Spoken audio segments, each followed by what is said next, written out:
English Reader, Class 7th. Chapter 9, The Last Lesson. The Last Lesson is set in Alsace, a French region, during the Franco-Prussian War period. After France's defeat, the region was handed to Prussia, Germany, and an order came that only German would be taught in schools from then on.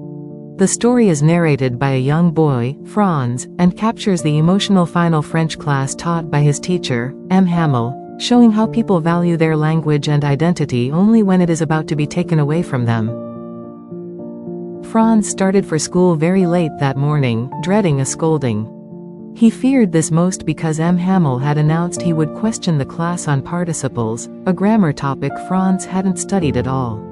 The bright, warm weather outside, birds chirping, Prussian soldiers drilling near the sawmill, tempted him to skip school and spend the day outdoors instead.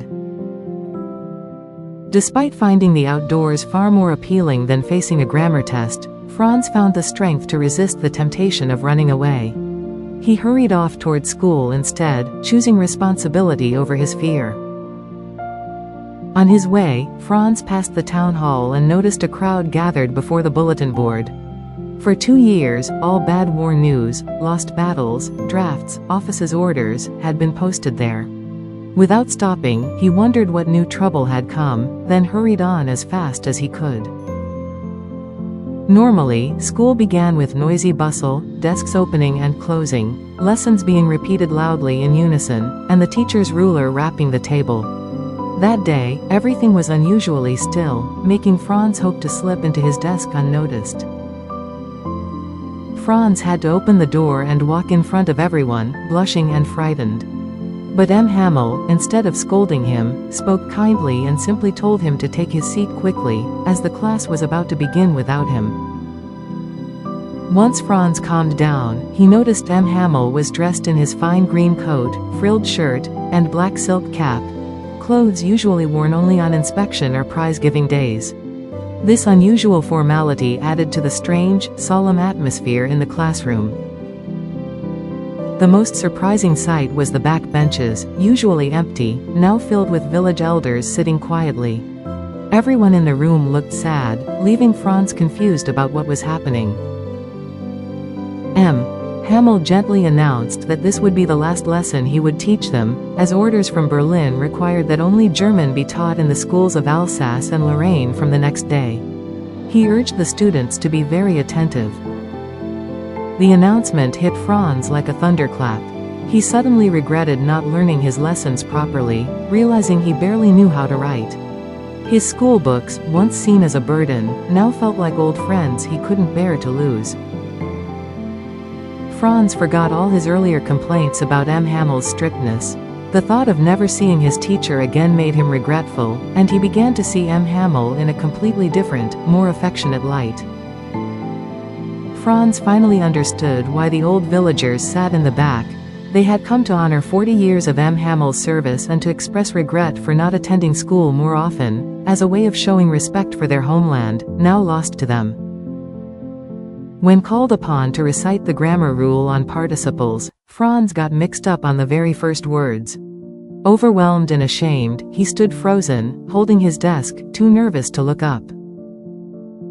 Instead of scolding him, M. Hamel spoke kindly, saying Franz must already feel bad enough.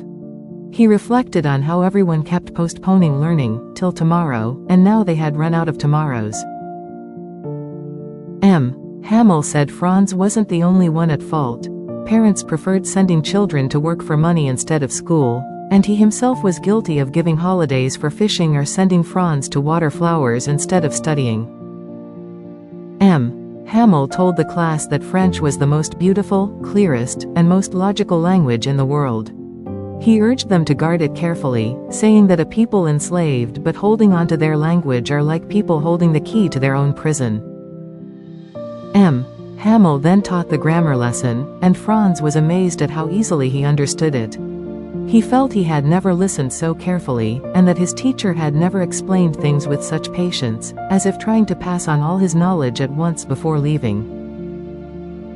For writing practice, M. Hamel had prepared new copies reading France, Alsace, in beautiful handwriting. These looked like little flags hanging from the rods atop each desk, symbolizing patriotism through a simple classroom exercise. The classroom fell completely silent except for the scratching of pens on paper. Even when beetles flew in, no one paid attention. On the roof, pigeons cooed softly, prompting Franz to wonder if even they would be made to sing in German. After writing, the class had a history lesson. Hamel bore through it with courage, determined to hear every lesson through to the very end, despite his sorrow, knowing he and his sister had to leave the country the next day.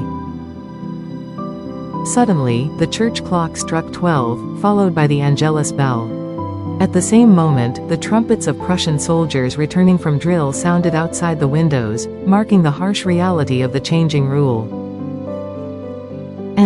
Hamel stood up, very pale, looking taller than Franz had ever seen him.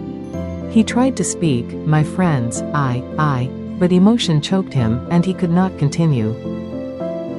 Unable to speak further, Hamel turned to the blackboard, picked up chalk, and wrote as large as he could, "Vive la France." Long live France. His silent, powerful final message. Hamel then leaned his head against the wall, and without another word, gestured with his hand for the class to leave, silently indicating that school was dismissed.